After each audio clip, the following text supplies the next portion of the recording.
तांत्रिक सिद्धियां डॉक्टर नारायण दत्त श्रीमाली।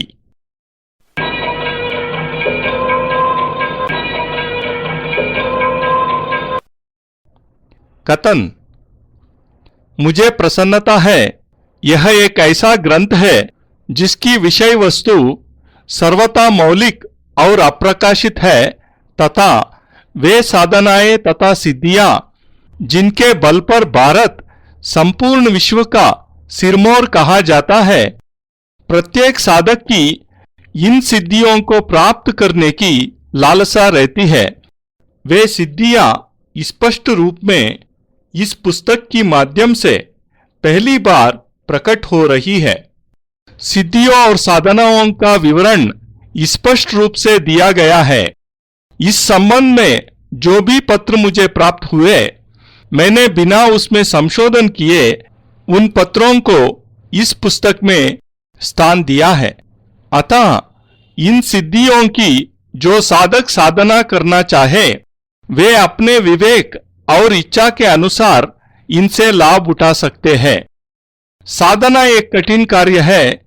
इसमें जो भी सिद्धियां और साधनाएं दी है वे प्रामाणिक है, पर सफलता और असफलता के मूल में साधक का विवेक और सामर्थ्य शक्ति मुख्य रूप से प्रभावक रहती है।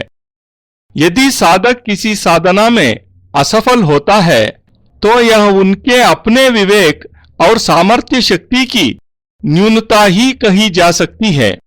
अतः साधक को पूर्णता अवश्य प्राप्त करना चाहिए। पुस्तक में वर्णित घटनाएं कल्पना एवं यथार्थ का सुखद सामंजस्य है। ये डॉक्टर श्रीमाली के संपूर्ण व्यक्तित्व पर प्रकाश डालती है। अतः उनका नाम मैं अपने गुरु होने के नाते आदर व्यक्त करने के लिए दे रहा हूं। इस दृष्टि से यह पुस्तक मैं गुरुचरणों में समर्पित भाव से प्रस्तुत कर रहा हूं। योगी Gyananand.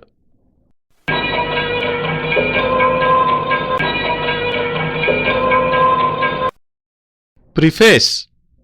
I am happy that a book on a little known subject is being published. Tantric practices and siddhis, which have made India the world leader in spiritual power and which sadhakas or practitioners of Tantra strive to master, have been elucidated through this book.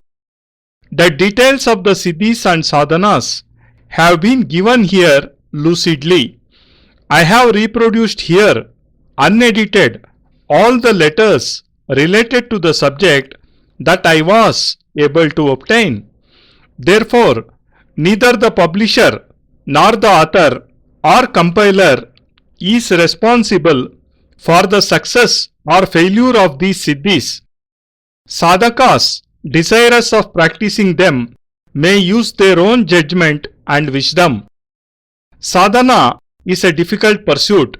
The siddhis and sadhanas given in this book are authentic, but ultimately it is only the sadhaka's own enduring capacity, power and wisdom which are responsible for their success or failure. One's failure in a sadhana may be attributed to his own inadequacy. The publisher's interest and enthusiasm have enabled the book to come out with an attractive get-up, and they deserve to be thanked. The episodes narrated in this book are a pleasant blending of facts and imagination. They bring out the total personality of Dr. Shrimali. I mention his name with all respect as he is my guru and dedicate this little book to him with humility and deep gratitude. Yogi Gnanananda.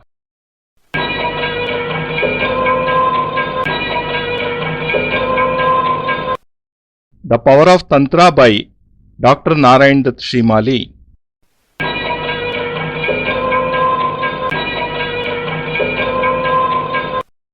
Jai Gurudev.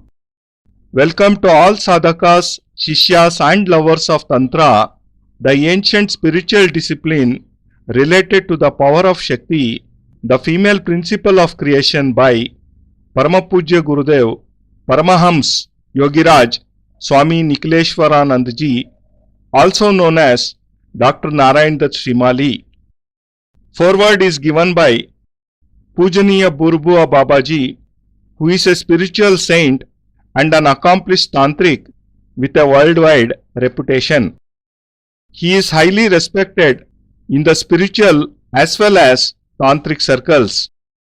Babaji was the main source of inspiration behind the great tantric convention at Kamakhya, the seat of Kamakhya Devi, the deity of Tantra. His was the greatest contribution in getting together distinguished tantrics and mantrics on one platform for the tantric convention. Introduction and narration is given by Gurubai Yogi Gyananand Ji, who was a participant and an eyewitness of the tantric convention. The English commentary of this work, along with Kannada and Telugu versions, I am offering at the lotus feet of Paramapujya Gurudev. Todiyam vastu nikilam tubhyamevam samarpayet. With love and gratitude, Jai Gurudev and all glory to Gurudev, Guruji Nikhil Sachidananda.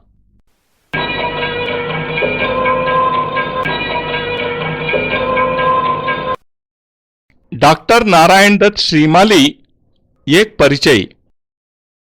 Sadgurudev doctor Narayan Dutt Shrimali, जिनका संन्यस्त नाम परमहंस स्वामी निखिलेश्वरानंद जी है, उन्होंने इस ज्ञान को जनमन की भाषा में विस्तृत रूप से प्रदान करने हेतु संकल्प लिया।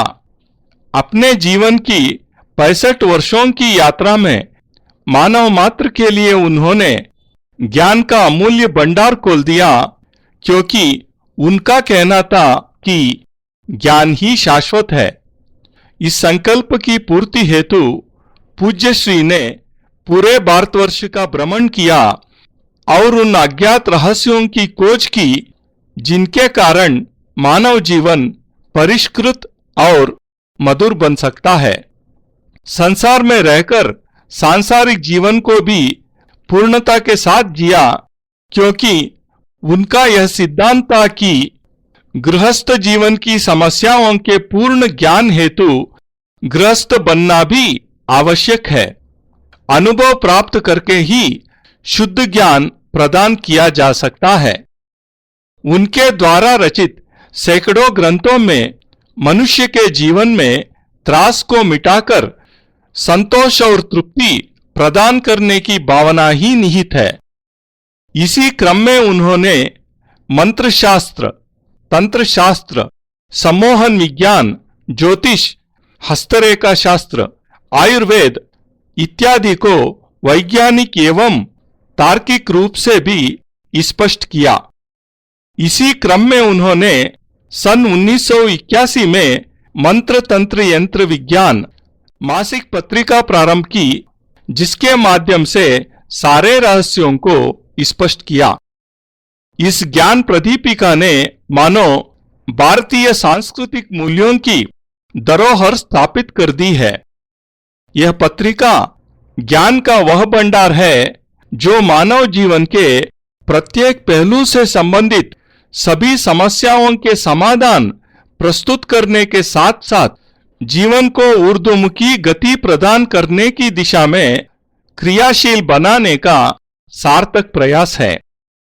अपना कार्य पूर्ण कर देने के पश्चात 3 जुलाई 1998 को सांसारिक काया को त्याग कर वह परमात्मा के साथ समाहित हो गए, परंतु उनके आशीर्वाद स्वरूप उनके द्वारा स्थापित अंतर्राष्ट्रीय सिद्धाश्रम साधक परिवार और मंत्र तंत्र यंत्र विज्ञान पत्रिका पूर्ण रूप से गतिशील है।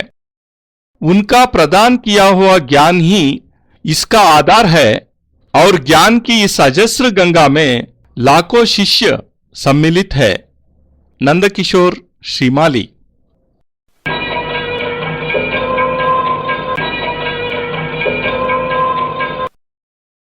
फॉरवर्ड बाय पूजनीय Burbua Babaji.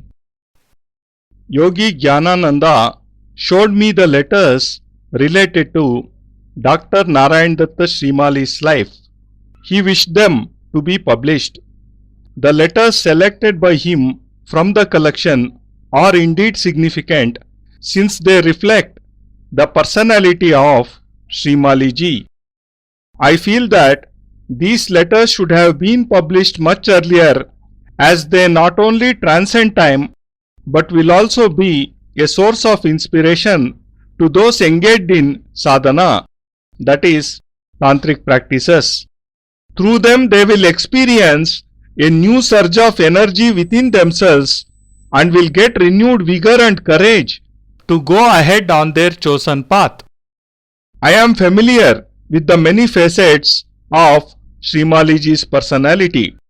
Although I am unable to fathom his total personality, from my personal knowledge of him, he appears colossal like the Himalayas and pure like the Ganga. He has lived his life fully and has enjoyed every moment of it. I am amazed how an individual could have attained so many dimensions of sadhana, but there he is, a living example of this achievement.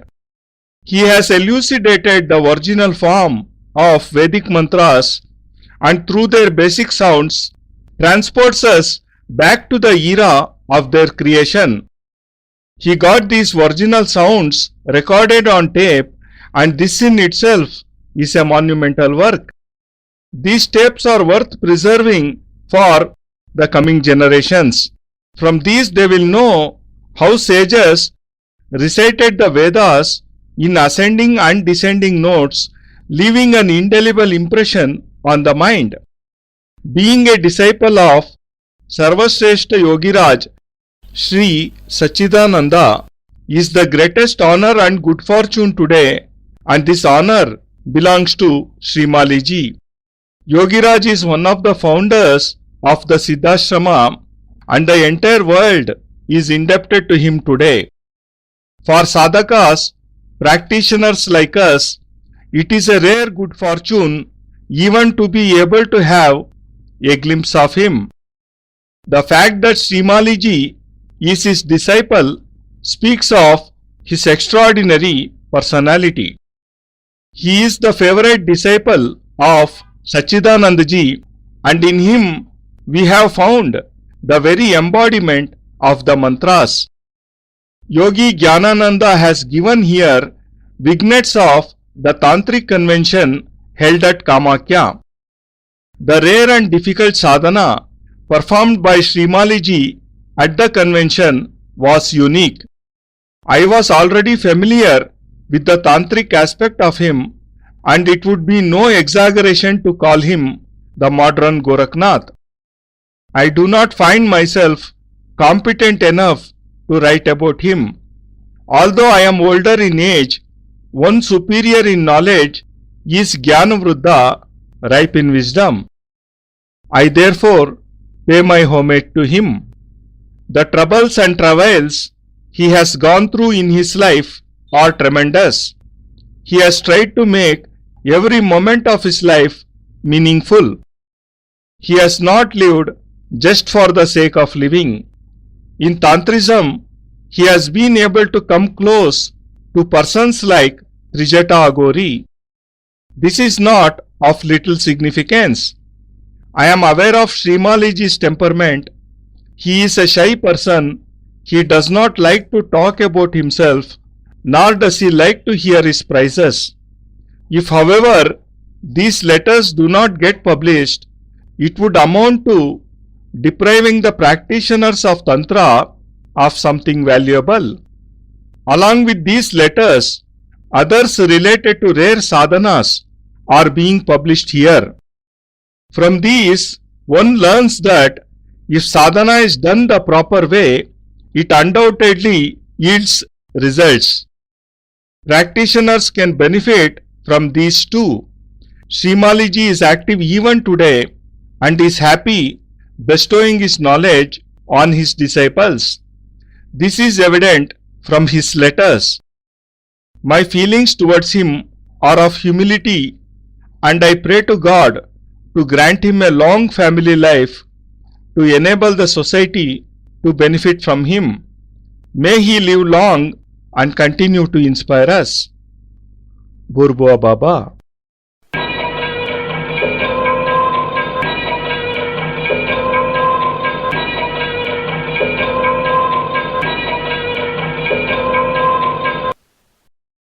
मन की बात प्रारंभ करता हूं कामाख्या के तांत्रिक सम्मेलन से।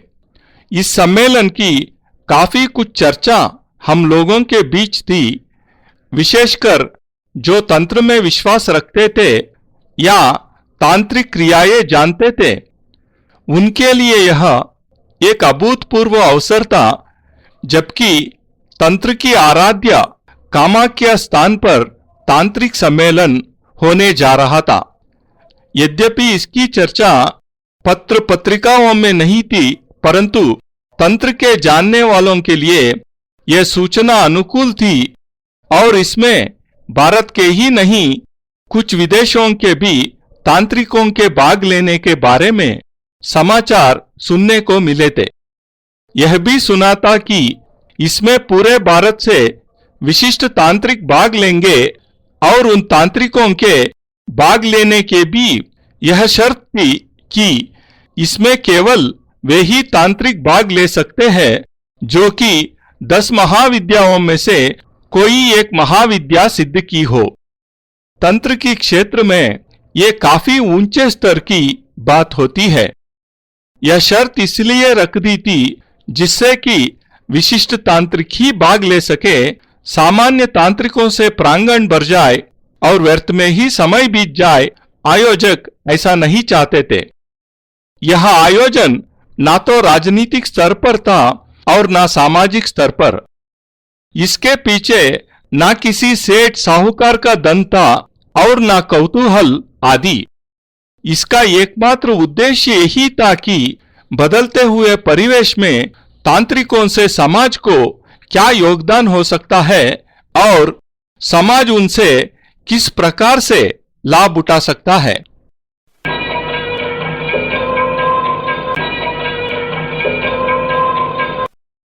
I shall begin with the Tantric Convention at Kamakhya. This convention was a subject of discussion amongst us. For those who believed in Tantra and knew about Tantric practices, this was an unprecedented opportunity as the convention was to be held at the seat of Kamakhya, the deity of Tantra. Although the convention was not published in the press, it was a welcome piece of information for those initiated in Tantra, and it was reported that some foreign tantrics too were to participate in the convention.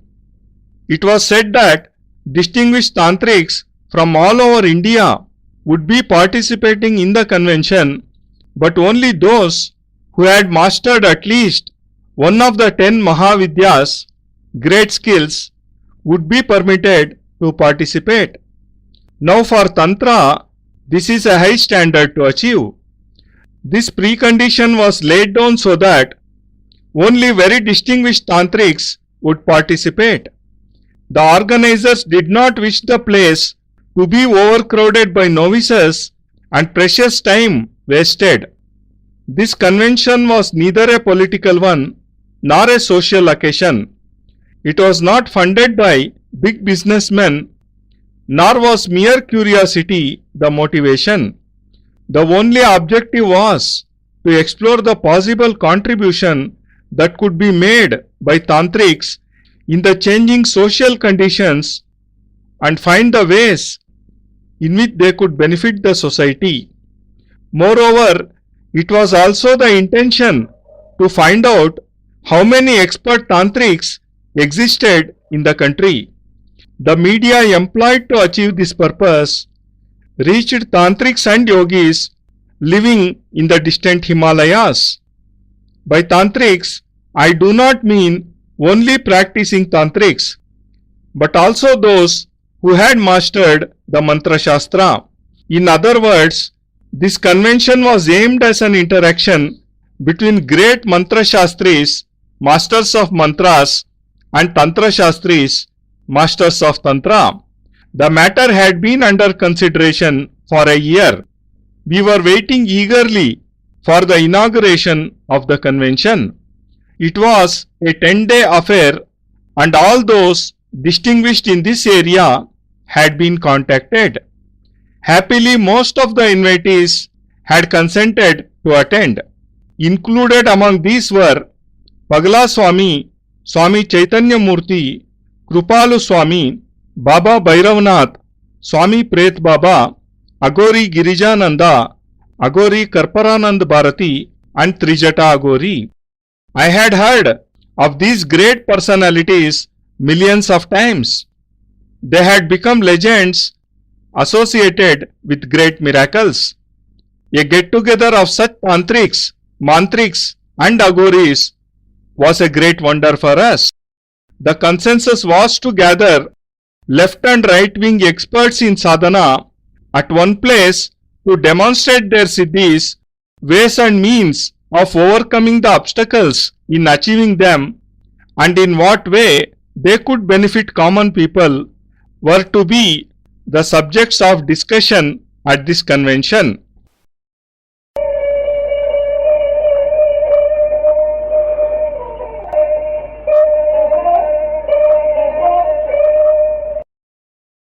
इसके अलावा यह भी ज्ञात करना था कि वास्तव में उच्च कोटि के कितने तांत्रिक है।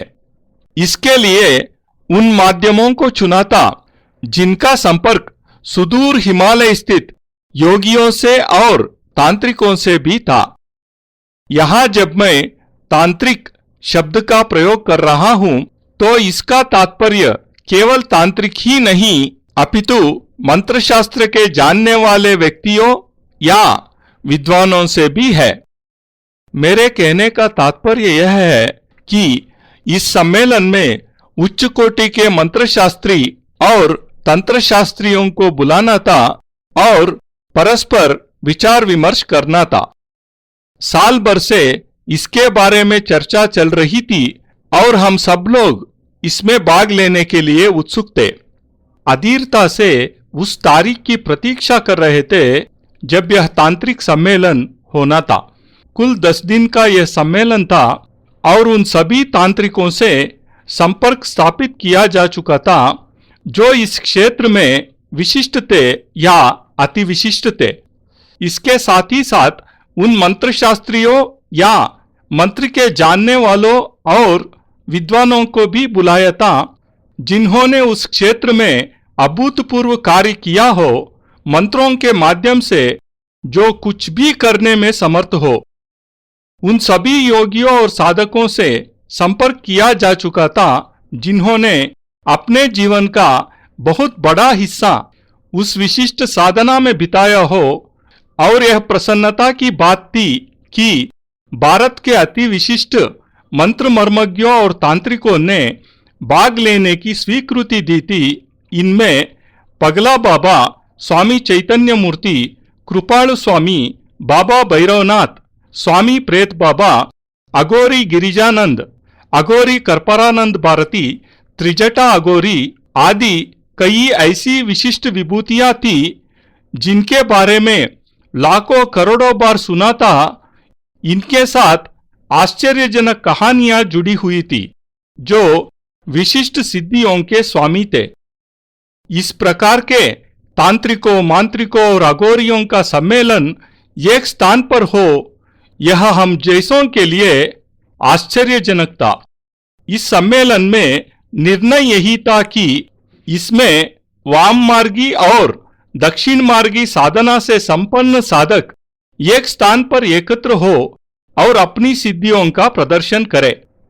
सिद्धियों को प्राप्त करने में जो बाधाएं आ रही हो उनका निराकरण किस प्रकार से हो तथा इन साधनाओं और सिद्धियों का लाभ जनमानस को किस प्रकार से मिल सके, इसका निर्णय और विचार इस सम्मेलन में होना था।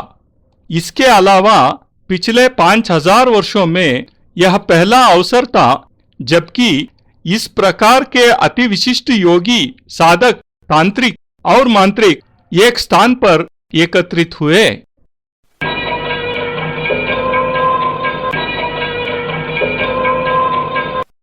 इसके लिए कुछ विशिष्ट योगियों ने जो प्रयत्न किया था वह वास्तव में ही सराहनीय था और उनके ही प्रयत्नों से यह असंभव कार्य संभव हो सका था।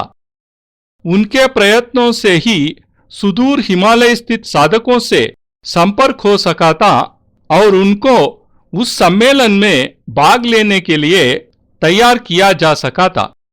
प्रयत्न यह था कि इस सम्मेलन की चर्चा ज्यादा न हो, क्योंकि इससे पूरे भारत से लोग दर्शनों के लिए या मिलने के लिए एकत्र हो जाते और इससे अव्यवस्था सी उत्पन्न हो जाती। फलस्वरूप जिस उद्देश्य के लिए यह सम्मेलन बुलाया जा रहा था वह उद्देश्य ही अपने आप में समाप्त हो जाता। इसके अलावा साधकों ने भी यह शर्त लगा दी थी कि हम जनसाधारण के सामने ना तो जाना चाहते हैं और ना अपना या अपनी सिद्धियों का प्रदर्शन करना चाहते हैं। उनकी बात अपने स्थान पर सही भी थी और यह उचित ही था कि जिस उद्देश्य के लिए यह अभूतपूर्व सम्मेलन हो रहा है उसकी गरिमा बनी रह सके, साथ ही साथ इसमें जो महापुरुष या विशिष्ट साधक भाग ले रहे हैं उनकी प्रतिष्ठा में किसी प्रकार की आंच न आए तथा किसी प्रकार की न्यूनता न रहे। पिछले 20 वर्षों में मैंने तंत्र के क्षेत्र में घुसने का प्रयत्न किया है और तारा साधना को, जो कि 10 महाविद्याओं में से एक है, सिद्ध किया है और सफलतापूर्वक प्रयोग भी किया है।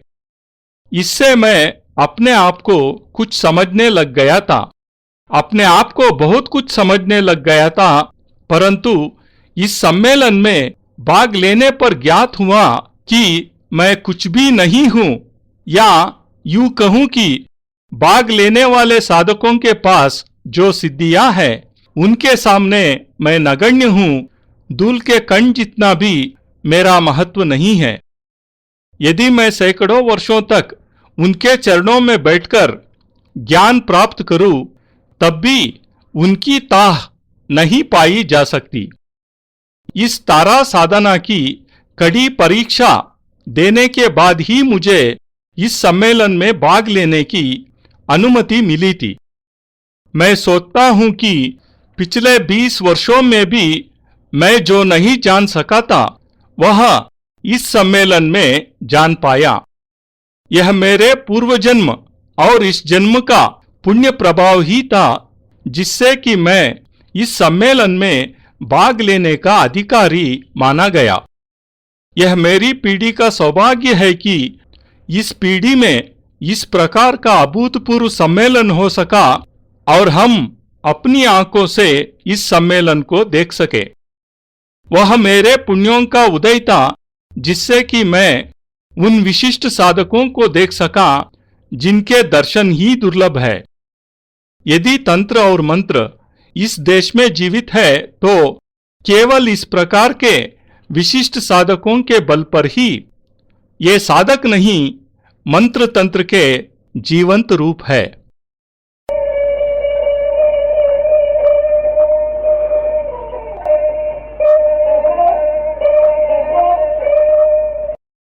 Moreover, this was the first time in 5000 years that sadhakas, tantrics, mantriks and yogis of such great distinction were to assemble at one place.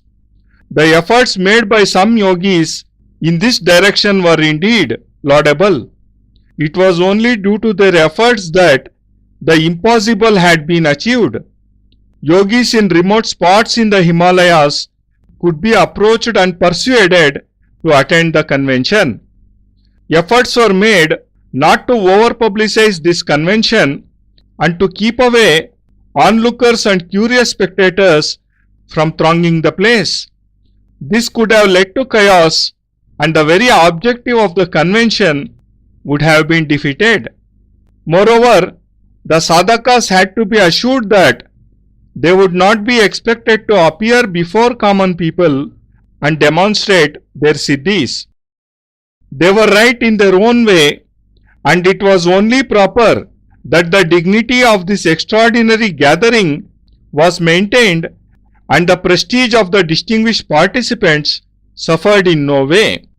For the last 20 years, I have been trying to penetrate into the realm of Tantra, and I have been able to master Tara Vidya, which is one of the 10 great skills in Tantra. I have experimented this with success and had gone up in my own estimation. Frankly, I had overestimated myself, but after participating in this convention, I realized how little I knew and that I was nowhere when compared to the great accomplishments of the participating sadhakas. I am not even worth a particle of dust. I cannot reach their heights even if I learnt at their feet for hundreds of years. I was permitted to attend the convention only after I had gone through difficult tests in Tara Sadhana. I learnt in this convention what I had not in 20 years. It was perhaps a reward for some good deeds I might have done in my present and past lives. If Tantra and Mantra still exist in this country today, it is only because of some of the great sadhakas.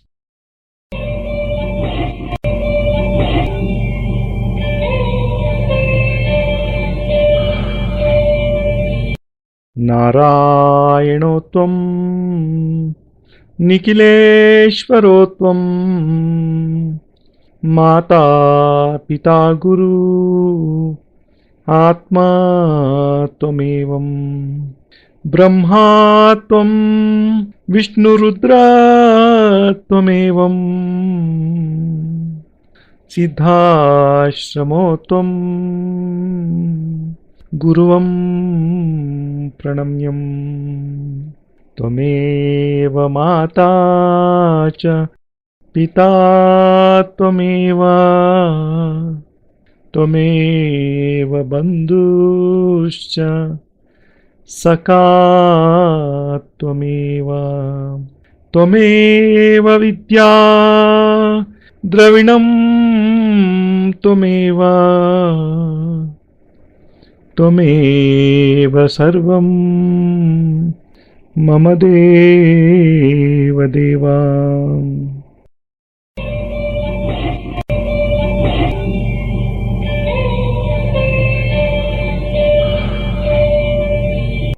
त्वदीयं वस्तु निखिलं तुभ्यमेवं समर्पयेत्। जय गुरुदेव।